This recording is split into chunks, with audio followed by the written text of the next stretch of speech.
कोई रास्ता नहीं दुआ के सिवा, कोई सुनता नहीं खुदा के सिवा।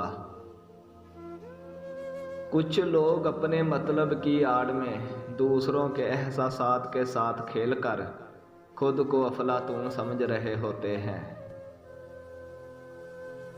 जब भी फारग वक्त मिले तो अपनी माँ के पास बैठ जाया करो, क्योंकि माँ के साथ गुजारा हुआ वक्त क़यामत के दिन जात का बास बनेगा। मौलवियों के सामने जब अमीर लोग बैठे हों तो ज़कात, खैरात और सदक़े का बयान होता है, और हम जैसे गरीब हों तो कब्र, हशर और दोज़ख के अज़ाब।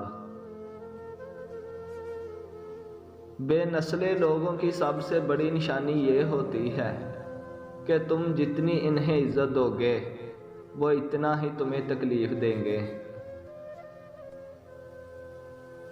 किसी से मोहब्बत करने से पहले अपने दिल को कब्रिस्तान बना लो, ताकि उसकी छोटी छोटी गलतियां को दफना ना सको। देख ली तेरी है ईमानदारी है दिल, तू है मेरा और तुझे फिक्र किसी और की।